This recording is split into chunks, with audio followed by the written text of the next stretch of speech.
Tyson, and you know it. You hit me, I'm gonna kill you. I'm gonna kill you. Welcome back. So that's probably the gang leader, and he said, if you hit me, I'm gonna kill you. To the Big Fight Recap here on BLTV Classic. He pulled his glasses off. Did you see his eye? His eye was just hanging out his head. On today's video, we revisit the infamous two-fight saga between Mike Tyson and Mitch "Blood" Green. A genuine beef that 10 rounds of boxing couldn't squash, as the two would face off one more time on the street, this time in a much shorter affair with a decisive victory. You know what? He was a lot bigger than Tyson. Like Tyson, although he was a heavyweight boxer, he was really like dense, but he was short compared to other heavyweight boxers were like 6'5". I don't know how tall Mike Tyson was. Guys, comment below. But I know he was very short, and he was knocking guys out that were twice his height. Tyson? Yeah, he was knocking guys out twice his height like it's nothing. Wow. He's just a beast. Closing with a flurry. The bell is going to sound. After Tyson's 10-round decision to James See them punching each other after the bell. You could tell they've got like more It's hatred. a personal thing. It's Yeah. personal, like forget It's the personal. Tillis in 1986, the invincibility aura from Kid Dynamite took a slight knock as the two heavyweights battled out a much closer fight than the boxing fans and bookmakers expected. How disappointed are you that the knockout string is over? Not at all. If anything, I feel relieved, and I'm confident if I wanted to, I could have knocked them out. It was Tyson's first time going the distance, as he had finished his previous 19 opponents all inside the opening 2 or 3 rounds. So his last 19 fights, he knocked everyone out within 2 or 3 rounds. So max 3 rounds they survived, knocked everyone out. This guy survived till the end and he didn't get knocked out. I think Tyson beat him, but he didn't get knocked out. Yeah. So the fact that he didn't get knocked out by Tyson's an achievement, as it is, like, damn. That gave some of the other heavyweight contenders an incentive to catch this teenage dynamo early, halt the hype train, and earn the highest possible payday outside of a championship fight. Tyson said, gonna give me a fight, I want Mike Tyson. Point blank. Michelle Tyson, he's a homo, I'm gonna knock him out. Mitch "Blood" Green was one of the first fighters to utilize the new age of digital camcorders to get his message out there to boxing fans. Now I'm gonna show you something. Feast your eyes on a real heavyweight. There was no social media in those Man said, feast your eyes On a real and then that's why he just called Tyson a homo, and he's doing shit like that on camera. days, but local news stations and televised sports networks such as HBO would air the clips during a broadcast to gauge the fans' reaction. Power! I ain't no joke! My name is Mitch Green, and you heard my fight. Watch my smoke. It's probably Is it just me or those punches looking kind of weak for heavyweight? He's just doing it for the show. That's what he's doing it for. But he's smart though, because camcorders, they said, just come into technology and he's using it to get his message to Tyson. So that's like, like Jake Paul and, these guys who are he's done it back then. So you know how people are doing it now?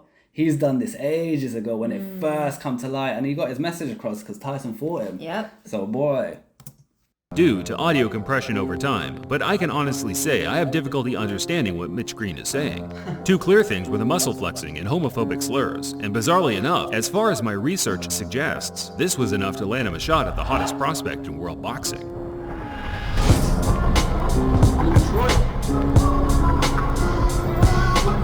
Growing up on the tough streets of Detroit, Mitch Green was a prominent player in 1970s New York gang warfare. By the age of 17, he had witnessed his father lose his life in a bizarre Western-style quick-draw shootout, not long before being shot twice himself, fortunately escaping with non-fatal injuries. Green tried to escape gang life by joining the UBA boxing gym in New York, but by this time his ties to the street were too pronounced, as he was now hailed the king of New York street gangs by the NYPD for his role as gang leader in the deadly Bloods crew. So he was a gang leader, the Bloods. He really was a gang then, leader, yeah. It wasn't just doing a clickbait title. Yeah. This guy was about it. Yeah, it's sad though that he lost his father to a shootout. Yeah. They said and then he got shot twice himself straight after. That's fucked. Things slowly started to change for Mitch as his reputation as a gang leader was exceeded by that of a talented amateur boxer, the muscular 6'5" big man that was racking up copious tournament success, including several New York Golden Gloves. From the Bronx, New York, undefeated in 5 professional bouts with 1 draw, Green took to the professional ring in 1980 and quickly started racking up wins over journeyman and fringe contenders such as Jumbo Cummings. Champion in waiting Trevor Berbick became the first man to beat Green in 1985, where Mitch made a good account of himself, only losing by majority decision. Both Tyson and Green were on the fringe of a world title shot, so regardless of the antics, the two were on a likely collision course. The trash talk from Green... So he was actually doing good in his boxing career. It's not like a random guy just come out and trying to call out Tyson and he didn't really have a good record. He was doing good, and then he used that record to call out the monster. Green just helped build more interest in the fight, which in turn certainly struck a chord with Tyson, who openly admitted to hating that ugly mother effer. And Mike Tyson, traditionally, no robe, no socks. He says it makes him feel like a warrior. He looks like he's about to kill someone when he's about to get in the ring. You know what's mad? He's changed so much now. Yeah. Like, he's all about love, and like he's such a different person to this Tyson. This Tyson was an animal, like, But different. it looks like a beast. Oh my god. You know what? If this video does well, guys, we will react to like things that how Tyson is now, and more videos of how he was in like interviews back in the day when he was in his boxing career. He was crazy. Like, he wasn't. There's a reason why. He was still young though, isn't it? He was like what, 18, 19. He's knocking out guys that are 30 and they're 6'5", and he's so short for heavyweight. Yeah, he must feel was untouchable. Tyson met Green for the first time in May 1986 at Madison Square Garden. It was Tyson's first match at a prestigious boxing venue and also the first to be covered by a large television network. Yet, the occasion didn't change the traditional no robe, no socks attire. He was all business and had a personal vendetta to settle with the now not-so-confident-looking Mitch Blood Green. And was so much a factor in the last fight that we showed you here on HBO that he didn't double up. He just was a little bit lazy, especially in the later rounds. So we'll see what he does about that against Mitch Green. Always aggressive, right in front of his man. Now we see some head movement. Quick a shot. There's the left. The way Tyson used to fight, because he's not tall, he can't like stay on the outside. His arms ain't long enough, so he'll come in like this, and then when he's close enough, people used to say when they woke up from being knocked out, they felt like they got hit by a train. Like, he's just super power, but he needs to get close. But like, once he hits, you're fucked. Like. That's what I was talking about. He did draw a warning from Luis Rivera, the referee, about holding. Green's in trouble. Good left hand by Tyson. Everyone has a plan until they get their mouthguard punched out of the ring in the first round. He punched his mouthguard out his mouth in the first round. While Green had all the physical advantages, Tyson's supreme boxing skills and speed negated the gap in size and weight, backing up Green from the opening bell, slipping and countering, forcing the much bigger man into survival mode from the word go. Big right hand against Tillis. And what a shot. That is an awesome shot. Tyson punched out Green's mouth. All that chat on social media or camera, whatever you want to call it back in the days, and my guy got his mouth guard chucked out of his face. Twice. One round. Not even once. He's twice. punching the shit out of him. Wow. But you know Chat what? shit get banged. Chat shit get banged. But I rate him for even stepping in the ring with Tyson. Yeah. Tyson's different animal. Mouthguard again in the third, whereafter he started mocking his opponent for having a wide, gulping mouth, stalking him across the ring, landing fierce, single power punches. The fist throws his punch. Another big left hook. Hey, Tyson, there, good uppercut. He has to take a stand eventually. Another couple body shots. Well, he's smiling. Tyson is smiling, but see, Green has those fast hands. The fight became so routine by the closing stages, the crowd knew they were witnessing a foregone conclusion. Tyson himself appeared to have his mind elsewhere as he bizarrely kissed his trainer, Kevin Rooney, while he was trying to deliver him intricate strategies and details regarding the fight.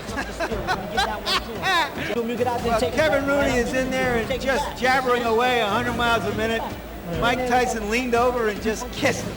Tyson closed the show, trying to score the knockout, but Green's disinclination to engage allowed him to grab and clinch his way to safety, resulting in him losing 9 out of 10 of the rounds on every different scorecard. So he lost 9 out of 10 rounds. The only reason he didn't get knocked out because he just kept hugging. Like, he looked like he's gonna fall, and then he's just like clinching. That's what they call it. But yeah, like, you could tell that he took a beating.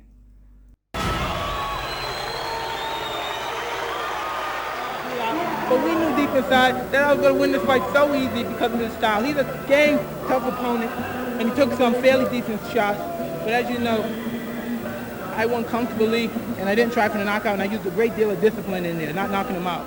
Tyson claimed he carried Green the 10-round distance on purpose to punish him for as long as possible, and whether it was true or not, Green's personal pride was hurt, and he was willing to do whatever it took to restore a sliver of respect amongst his peers. Green retired from boxing after the Tyson loss and returned to the street to earn a living from selling drugs. So he retired after that. So he got dragged through mud that fight, and he realized this boxing thing is, if you're fighting the right guy, it's a long day for you. Like, you didn't want to box no more after that.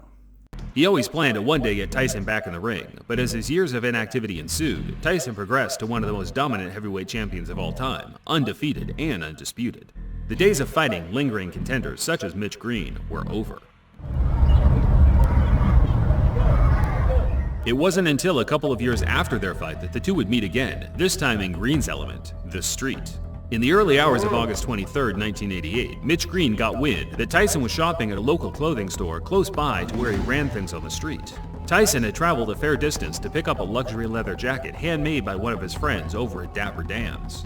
As Tyson was chilling in the store with his entourage, Mitch Green burst through the door on his own, high on angel dust, demanding Tyson either give him a rematch or empty his pockets right there on the spot. So you're high on drugs, and you're trying to tell... Is he alright? He's high, and his pride's hurt. Getting knocked out the first time wasn't enough for him? Clearly not. He wanted some more. My goodness. And Tyson now, he's fought bare. Like, he's basically a world champion. He's got now. even stronger. Way as stronger. Well. Like, he's way more stronger than he was when he fought him the first time.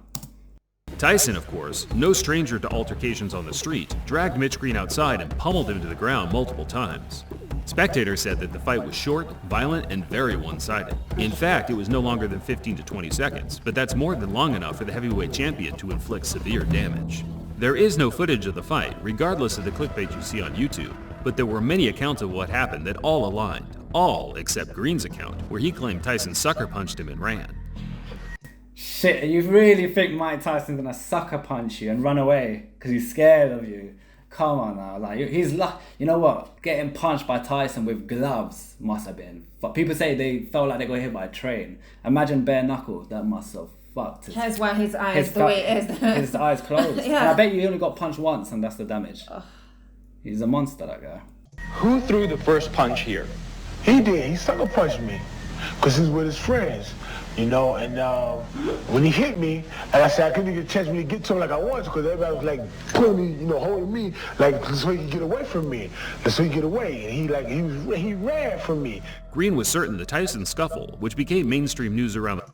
Bruh, Mike Tyson ran from you? Nah, man. I smell a lot of shit coming out. A lot of bullshit coming out your mouth. Yeah. World would add enough public intrigue to get his rival back in the ring.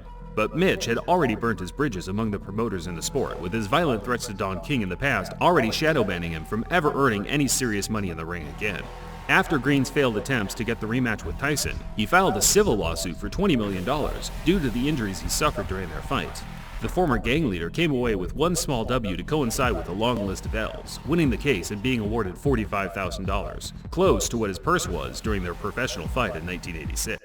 So he tried suing for $20 million, and he got paid 45 grand, which is nothing to Tyson. Like, he was making bank. Like, he was a world champion. So, do you think that was worth 45 grand to, you know, punch this guy's bullshit out of his mouth? No, because he went in asking for a fight. Why the hell was he suing Mike Tyson? He shouldn't be paid.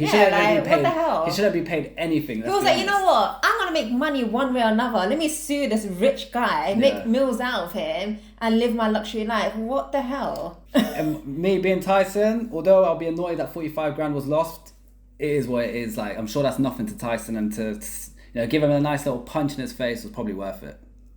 Yeah, I remember seeing Mitch Green's eye after that. It was like, he broke his socket. Broke the eye socket. Yeah, he broke his eye socket. Yeah, eye socket. You gotta hit really hard to do some like that, right? Green returned to the ring 7 years later, but at that point he was a shell of his former self and was beaten by journeymen with losing records until he hung him up for good in 2005. As of 2022, Green is still a large-as-life character, but now employs his energy into his love of Christianity. He still has a gripe with Tyson, but I think it's fair to say the two have now moved on, and whenever the topic is brought up today, they both make light of their infamous 30-year feud. That didn't work. The boy scared to death. Let's do at the street fight. The boy scared to death. Oh, wait a minute. Didn't y'all have a street fight, Mitch? For the ring, for the street. Thinking the man would do something about it. He wouldn't do nothing. Oh, man, he freaked me out. Did you know that actually Tyson and Sal are good friends and he comes to the show? He knew, look there. Oh, imagine Tyson stepped up like, what? What are you trying to say, motherfucker? Mate, I knocked you out. I'm knocking the and fuck you try out. to sue me. Oh, that's jokes. Hey, what about Tyson? You see that? Look at him. He's like, shit. Oh, please don't knock me out again. He's like, fuck. Oh, that was good. What did you think of the video? I really liked it. I didn't know, like, there was so much, you know, obviously I know of Mike Tyson, but I don't know his history and everything, but it was nice to get a little insight about, you know, his history and the disagreements he had with certain people in the world. Bear in mind, that's only one feud he had. He's had feuds with everyone, because when he was knocking guys out, like, he was just aggressive to anyone. Like, he was crazy. And guys, if this video does well, comment below on what we should react to of Mike Tyson. I would love for her to see more of his history, especially what, you know, his first ever fight outside of boxing, which led him to go into boxing.